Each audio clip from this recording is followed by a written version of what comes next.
আনিয়া নামের এই মেয়েটি একদিন বন্য একটি নেকড়ের প্রেমে পড়ে যায়। সে নেকড়েটাকে এতটাই ভালোবেসে ফেলে যে সে নেকড়েটিকে নিয়ে অসম্ভব রকমের সব চিন্তা ভাবনা করতে থাকে, এমনকি বিভিন্ন ফ্যান্টাসিতে ভুগতে থাকে।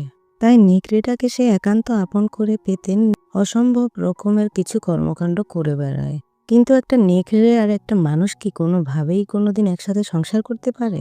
আনিয়া কি আসলেই নেকড়েটিকে কাছে চায়, নাকি এটা তার ভিতরগত কোনো সমস্যা? এই সমস্ত রহস্যের সমাধান মিলবে এই ভিডিও এক্সপ্লেনেশনের মাধ্যমে। চলো তবে ভিডিও শুরু করা যাক। গল্পের শুরুতেই আমরা আনিয়া নামের একটি মেয়েকে দেখতে পাই, যে তার ভাড়া বাসায় পুরো একা থাকে। মানে তার বাবা মা, ভাই বোন, আত্মীয় স্বজন বলতে যারাই আছে না কেন, তাদের কেউই তার সাথে থাকে না। তার জীবনটা অন্য পাঁচটা সাধারণ মানুষের মতো নয়। সে প্রতিদিন সকালে উঠে কাজে চলে যায়। এরপর সে কাজ থেকে এসে রান্নাঘরে খেয়ে দিয়ে ঘুমিয়ে পড়ে। মানে পুরোপুরি একটি একঘেয়েমি জীবন তার।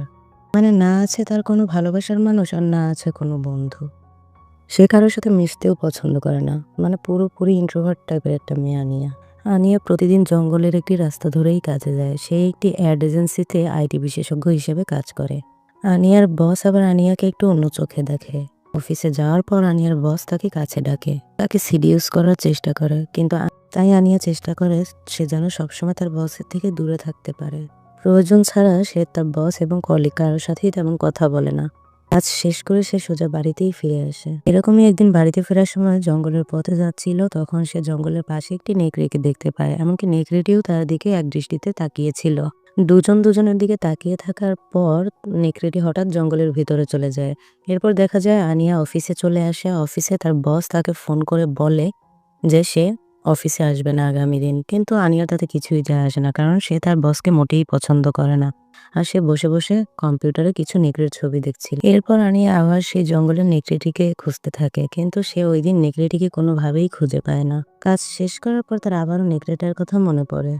তাই সে ঘর থেকে বাইরে এসে নেকড়ের মতো করে ডাকতে শুরু করে। কিন্তু তাতেও কোনো লাভ হয় না, কারণ নেকড়েটা তার ডাকে কোনো সাড়াই দেয় না।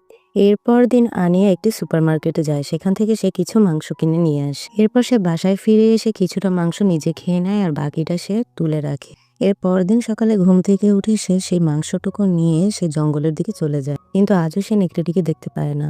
এরপর সে মাংসের টুকরাটি একটি ডালে ঝুলিয়ে রেখে চলে আসে। এরপর সে অফিসে চলে যায়, আর কাজ শেষ করে সে প্রতিদিনের মতো বাসায় ফিরে আসে।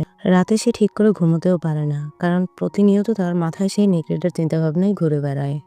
আনিয়া যে কোনো উপায়ে ওই নেকড়েটির সাথে দেখা করতে চাচ্ছিল। এর পরদিন সকালে সে আবারও সেই জঙ্গলে যায়, কিন্তু গিয়ে সে দেখতে পায় সেই মাংসের টুকরোটি সেখানেই পড়ে আছে। এর মানে হলো নেকড়েটা মাংসটি খায়নি, আর এটা দেখে আনিয়া প্রচন্ড পরিমাণে রেগে যায়। এর পরদিন আমরা আনিয়াকে হাসপাতালে দেখতে পাই। আনিয়ার দাদা বেশ অসুস্থ, তাই তাকে হাসপাতালেই রাখা হয়েছে। আর তখন সে গল্পের ছলে সে তার দাদাকে বলতে থাকে জঙ্গলে থাকা সেই নেকড়েটির কথা। আনিয়া এটাও বলে যে আমি তার জন্য একটি মাংস রেখে এসেছিলাম, কিন্তু সে এটাও খায়নি। দাদা তাকে বলে হয়তো নেকড়েটার অন্য কিছু পছন্দ। তারপরের দৃশ্যে দেখা যায় যে আনিয়া অফিসে এসে তার নিজের কাজ করছে। সে তখনও কম্পিউটারে কিছু নেকড়ের ছবি দেখছিল, আর তখনই সেখানে তার বস এসে তাকে নিয়ে কোম্পানির কাজে একটি অন্য জায়গায় যায়। তার বস তাকে একটি কাপড়ের ফ্যাক্টরিতে নিয়ে আসে। সেখানে কাজ শেষ হলে তারা আবার অফিসে ফিরে যায়। ফেরার পথে আনিয়ার বস আনিয়াকে একসাথে লাঞ্চ করার কথা বলে, কিন্তু আনিয়া সরাসরি তাকে না করে দেয়। আনিয়ার মুখে এরকম কথা শুনে তার বস একেবারেই অসন্তুষ্ট হন, আর তখন সে গাড়ি থেকে নেমে গিয়ে আনিয়াকে বলে তুমি একাই অফিসে চলে যাও। এরপর আনিয়া একা একাই গাড়ি নিয়ে অফিসের উদ্দেশ্যে রওনা দেয়। তারপর দেখা যায় আনিয়া দুটো খরগোশ নিয়ে জঙ্গলে এসে খরগোশ দুটোকে জঙ্গলে ছেড়ে দেয়, যাতে নেকড়েটা খরগোশ দুটোকে খেতে পারে। এরপর বাড়িতে ফিরে এসে রাতে সে একটি বই দেখতে পায়। এই বইটি মূলত তার দাদার। সেখানে নেকড়েদের কিভাবে ধরা হয় সে বিষয়ে বিস্তারিত লেখা ছিল। এর মধ্যে উল্লেখযোগ্য একটি উপায় ছিল, কেউ যদি একটি নেকড়ে ধরতে চায় তাহলে তার কাপড় ব্যবহার করতে হবে। মানে এক পাশ দিয়ে কাপড়ের টুকরো দিয়ে পুরো এরিয়াটা ঘেরাও করতে হবে, যেন নেকড়েটার ওই এরিয়া থেকে বেরোতে না পারে। এরপর আনিয়া মনে মনে ঠিক করে ফেলে যে সে এভাবেই নেকড়েটিকে ধরবে। আর বাসায় থাকা সমস্ত কাপড়ের টুকরো সে একটি পলিথিনে ভরে ফেলে, যাতে এই কাপড়গুলো দিয়ে সে পর্যাপ্ত পরিমাণ টুকরো করতে পারে। আর তারপর সে কাপড়গুলো নিয়ে সেই ফ্যাক্টরিতে চলে আসে, যেখানে কিছুদিন আগে সে আর তার বস এসেছিল। সেখানে গিয়ে সে তার আনা কাপড়গুলোকে সব টুকরো করতে বলে। এরপর ওখান থেকে অফিসে যাওয়ার পর তাকে তার বস গাড়ির ব্যাপারে জিজ্ঞাসা করে। এরপর সে তার বসকে মিথ্যা কথা বলে যে গাড়িতে সমস্যা দেওয়ার কারণে আমি একজন মেকানিকের কাছেই গাড়িটা ঠিক করতে দিয়েছি। আনিয়ার কথা শুনে তার বস বিশ্বাস করে না। এরপর দেখা যায় আনিয়া আবার সেই জঙ্গলে যায় আর গিয়ে সে দেখতে পায় একটি খরগোশ পড়ে আছে মৃত অবস্থায়। আর এটা দেখে সে বুঝতে পারে যে নেকড়েটি একটি খরগোশ নিয়েছে আর এটা দেখে সে বেশ খুশিই হয়। এবার আমরা আনিয়ার কাছে কয়েকজন মেয়েকে আসতে দেখতে পাই যারা ওই ফ্যাক্টরিতেই কাজ করে। আনিয়া ওই কাপড়ের টুকরোগুলো দিয়ে একটি দড়ির মতো তৈরি করে। আনিয়া নেকড়েটিকে ধরার জন্য তার কাছে কিছু অস্ত্রও রেখে দেয়। এরপর সে মেয়েগুলোর সাহায্যে কিছু দড়িও তৈরি করে নেয়। সে বাসায় ফিরে দেয়ালে কিছু ছিদ্র করে পেরেক মারতে থাকে, কারণ সে নেকড়েটিকে এনে এই রুমেই রাখতে চায় আর তার উপর নজর রাখতে চায়। এরপর যখন সে রাতে ঘুমাতে যায় তখন তার কাছে হসপিটাল থেকে একটি কল আসে আর তখন তাকে জানানো হয় তার দাদার অবস্থা খুবই খারাপ। তখন সে দ্রুতই হসপিটালে চলে যায়। আনিয়ার দাদা হয়তো বেশি দিন বাঁচবে না। এই কথা শুনে আনিয়ার খুব মন খারাপ হয়ে যায়। এরপর হঠাৎই তার চোখ যায় কিছু ঔষধের দিকে। ঔষধগুলো মূলত মানুষকে অজ্ঞান করার ঔষধ ছিল। এরপর সে সেখান থেকে কিছু ঔষধ নিয়ে গাড়িতে করে সে জঙ্গলে চলে যায়। এরপর সে ওই মেয়েগুলোর সাহায্য নিয়ে কাপড়ের দড়িগুলো পুরো জঙ্গলের এরিয়াটাতে টানিয়ে দেয়।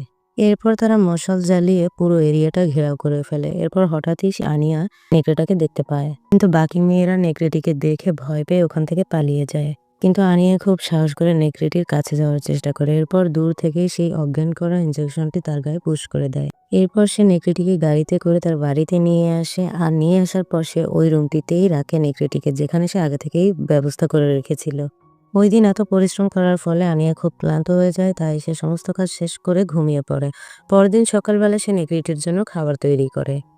এরপর সে খাবারের প্লেট নিয়ে নেকড়েটির রুমে যায় আর নেকড়েটি যেন তাকে আক্রমণ করতে না পারে তাই সে একটি হেলমেট দিয়ে তার মুখ কভার করে নেয়। কিন্তু নেকড়েটি যখন আনিয়াকে হেলমেট পরা অবস্থায় দেখতে পায় তখন নেকড়েটি আনিয়া থেকে খুব দূরে দূরে থাকে। এরপর হেলমেট খুলে আনিয়া খাবারগুলো দেওয়ার চেষ্টা করে, কিন্তু খাবার না খেয়ে নেকড়েটি ওখান থেকে পালানোর চেষ্টা করে। কিন্তু আনিয়া নেকড়েটিকে ধরে ফেলে আর ঠিক সময় বাইরে এসে সে দরজাটি লাগিয়ে দেয়। এসব করতে গিয়ে আনিয়ার কপালে বেশ ভালোই একটা চোট লাগে। এরপর সে ক্ষতস্থানে নিজেই ঔষধ লাগায় আর সেই চাবি লকেট হিসেবে গলায় পড়ে থাকে। এরপর সে দরজায় করে রাখা সেই ছিদ্র থেকে আবারও সেই নেকড়েটিকে দেখতে থাকে। তারপর সে আবার ঘুমিয়ে পড়ে। কিছুদিন এভাবে নজরে রাখার পর সে নেকড়েটির সাথে কথা বলার চেষ্টা করে। আনিয়া ওই নেকড়েটির প্রতি অ্যাট্রাক্টেড হয়ে গিয়েছিল, মানে সে নেকড়েটার উপর অন্যরকম একটা ফিল করত। এরপর সে ঘুমানোর মধ্যে হঠাৎ স্বপ্ন দেখতে থাকে যে শারীরিকভাবে আনন্দ দিচ্ছে তাকে ওই নেকড়েটি। পর তার ঘুম ভেঙে গেলে সে বুঝতে পারে যে এটা আসলে একটি স্বপ্ন ছিল। এরপর ফ্রেশ হয়ে সে আবার একটি সুপার মার্কেটে চলে যায় আর সেখানে গিয়ে সে নেকড়েটির জন্য আবার কিছু মাংস কিনে নিয়ে আসে। এরপর বাড়িতে ফিরে এসে সে দেখতে পায় নেকড়েটি একেবারে অ্যাগ্রেসিভ হয়ে গিয়েছে, এমনকি বাড়ির দেয়াল পর্যন্ত ভেঙে ফেলছে। এরপর দেখা যায় নেকড়েটি খুব ভয়ানকভাবেই আনিয়ার দিকে এগিয়ে আসছে, কিন্তু তখন আনিয়া ভয় পেয়ে সেই মাংসগুলো আর একটি খরগোশের বাচ্চা তার দিকে ছুড়ে দেয় যেন সে এগুলো খায়। নেকড়েটি সেগুলো না খেয়ে আনিয়ার দিকেই এগিয়ে আসে। খুব ভয় পেয়ে আনিয়া একটি ময়লার বালতির মধ্যে লুকিয়ে পড়ে আর কিছুক্ষণ পর সেখান থেকে আবার বেরিয়েও আসে। এরপর একটি লোহার রড নিয়ে আনিয়া নেকড়েটির দিকে যায় তাকে আঘাত করার জন্য, কিন্তু সে তা পারে না, কারণ তার উপর একটু অন্যরকম আবেগ কাজ করে আনিয়ার। এরপর সে বিছানায় শুয়ে শুয়ে কান্না করতে থাকে আর যখন সে কান্না করছিল তখন সেই নেকড়েটি তাকে এসে সারা শরীরের ঘ্রাণ নিতে থাকে। এরপর দেখা যায় নেকড়েটি ওখান থেকে চলে যায়, কিন্তু সে আনিয়ার কোনো ক্ষতিই করে না, এমনকি একটি নখের আঁচড় পর্যন্ত দেয় না।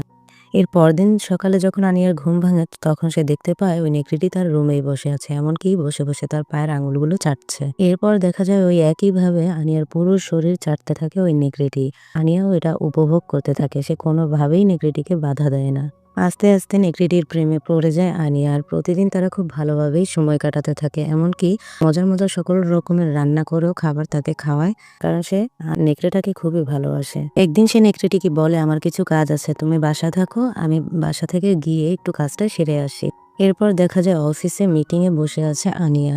মিটিং শেষ হয়ে যাওয়ার পর দেখা যায় বিভিন্ন কারণে আনিয়ার সাথে তার বসের ঝগড়া লেগে যায়, কারণ আনিয়া বেশ কিছুদিন যাবৎ অফিসে আসছে না আর এইসব তর্ক বিতর্ক নিয়েই তাদের ঝগড়া লেগে যায়। আর তখন আনিয়া বলে ফেলে যে আমি তো আপনার চাকরিই আর করবো না। আর এইসব কথা শুনে তার বস আরো আপসেট হয়ে পড়ে। আনিয়ার মতন একজন ওয়ার্কার যদি কাজ ছেড়ে দেয় তাহলে তাদের অফিসের খুবই লোকসান হয়ে যাবে, তাই সে কোনোভাবেই চাচ্ছে না আনিয়া এখান থেকে চলে যাক। এরপর বাসায় ফিরে আনিয়া সমস্ত রুম পরিষ্কার করতে থাকে, কারণ নেকড়েটি থাকার কারণে পুরো ঘর খুবই নোংরা হয়ে আছে। এরপর হাসপাতাল থেকে তার কাছে আরেকটি কল আসে, সেখানে তাকে জানানো হয় যে তার দাদা কোমায় চলে গিয়েছে। এরকম একটা শকিং নিউজ শুনেও আনিয়ার কোনো রিয়াকশনই কাজ করছিল না। পরদিন সে অফিসে যায়, এমনকি গিয়েই সে তার রেজিগনেশন লেটারটি লিখতে থাকে। লেটার লেখার পরে সে লেটারটা দিতে তার বসের রুমে যায়, কিন্তু সেখানে তার বস ছিল না, ছিল দুজন ক্লিনার। তারা আনিয়ার সাথে ফ্লার্ট করার চেষ্টা করে।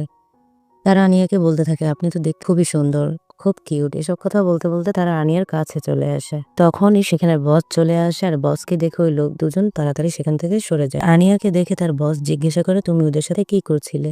উত্তরে আনিয়া বলে, এর উত্তর তো আমি আপনাকে দিতে বাধ্য নেই। এরপর সে রেজিগনেশন লেটারটি দেখায়, আর তখন তার বস তাকে জিজ্ঞেস করে, তুমি এমন কেন করছো? তারপর তার বস তাকে বলতে থাকে, তুমি জানো তুমি কত সুন্দর একটি মেয়ে। এসব কথা বলতে বলতে আনিয়ার তার বস খুব কাছাকাছি চলে আসে, কিন্তু আনিয়ার তো তার বসকে ভালোই লাগছে না। আনিয়া এরপর সেখান থেকে বেরিয়ে চলে আসে, আর বাড়িতে এসে সে দেখে খরগোশের বাচ্চাটি পড়ে আছে। এর মধ্যেই দেখা যায় নেকড়েটি আনিয়ার কাছে আসে, আর তখনই বাড়ির বাড়িওয়ালা এসে দরজায় নক করে। এরপর বাড়িওয়ালা আনিয়াকে বলে, আমি পুরো বাসাটা সার্চ করতে চাই, আমি আসলে দেখতে চাই এই বাসায় আসলে হচ্ছেটা কি। কারণ সে খুব বুঝতে পারছিল যে এই বাসায় কোনো গড়বড় রয়েছে। আনিয়া তো ভয় পেয়ে যায়, কারণ সে তো জানে তার সাথে নেকড়েটি আছে, তাই সে দরজাটি খুলতে চায় না। এরপর রাতে তারা দুজন ছাদে চলে আসে, আর রাতটা তারা ছাদেই কাটায়। একটু পরে দেখা যায় আনিয়ার বস তাকে খুঁজতে তার বাড়ি অব্দি চলে এসেছে। একটু পরে দেখা যায় আনিয়ার বস আনিয়াকে খুঁজতে তার বাড়ি অব্দি চলে এসেছে। কিন্তু বাসায় এসে সে আনিয়াকে কোথাও খুঁজে পায় না, পুরো বাসাটা সে এলোমেলো অবস্থায় দেখতে পায়। আনিয়াকে না পেয়ে সে যখন চলে যাচ্ছিল, তখন তার হঠাৎই ছাদের উপরে চোখ যায়, তখন সে দৌড়ে ছাদে চলে যায়। আনিয়ার বস তখন দেখতে পায় আনিয়া আর সেই নেকড়েটি ছাদেই রয়েছে। আর তখন তার বস তাকে বলে, তুমি এভাবে কাজ ছেড়ে দিতে পারো না, তোমারও যেমন এই কাজটির প্রয়োজন রয়েছে, ঠিক তেমনই এই অফিসেরও তোমাকে প্রয়োজন রয়েছে। আর এমন সময় হঠাৎ করে নেকড়েটি উঠে যায় আনিয়ার হাত থেকে, আর সে দৌড়ে বসের কাছে যায়। নেকড়েটি তার কাছে গিয়ে তাকে আক্রমণ করে বসে, কারণ নেকড়েটি বুঝতে পারছিল আনিয়ার বস আনিয়াকে ডিস্টার্ব করছে। নেকড়েটি কোনোভাবেই চায় না যে আনিয়াকে কেউ ডিস্টার্ব করুক। আর তারপর দেখা যায় আনিয়া তার বসের নাম্বার থেকে একটি অ্যাম্বুলেন্সকে কল দেয়। এরপর সেখান থেকে সে নেকড়েটিকে নিয়ে পালিয়ে যায়। এরপর সেখানে একটি অ্যাম্বুলেন্স চলে আসে। আনিয়া আর ওই নেকড়েটি গভীর জঙ্গলের ভেতরে চলে যায়, আর নেকড়েটি তাকে কোথাও একটা নিয়ে যাচ্ছে, কিন্তু আনিয়া কোনো বাধা না দিয়ে তার সঙ্গেই যাচ্ছে। পরদিন সকালে দেখা যায় নেকড়ে আর আনিয়া এমন একটা জায়গায় গিয়েছে যেখানে তারা দুজন ছাড়া আর কেউই ছিল না। সেখানে পৌঁছে আনিয়া সেই নেকড়েটির গলা থেকে রশিটি খুলে দেয়। এরপর তারা নির্দ্বিধায় সেইখানটাতে ঘুরতে থাকে। আশ্চর্যের বিষয় হলো সেখানে সে নেকড়েটির মতোই চলাফেরা করতে থাকে। নেকড়েটির মতো মাথা নিচু করেই আনিয়া পানি পান করছে।